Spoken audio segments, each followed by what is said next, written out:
Alhamdulillah sampai.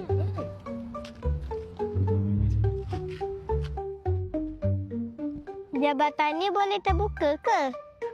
Sayang. Bila terbuka, semua kenderaan tak boleh lalu. Adalah yang boleh lalu. Hah? Apa dia?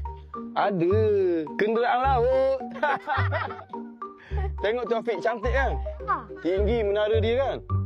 Cantik. Tapi kan orang cakap ada boleh lalu atas tu. Boleh. Boleh. Yang kat atas tu. Oh.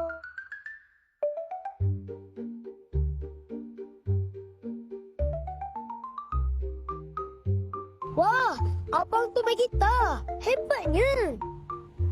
Kan? Hari ni kita rehat, makan kat sini dulu. Esok kita sambung misi cari batik. Tapi kan, banyak betul kan sebab menarik kat Terengganu ni? Itulah sayang, betul tu. Sini pun banyak kedai kan? Tengok tu. Macam-macam jenis kedai ada dijual.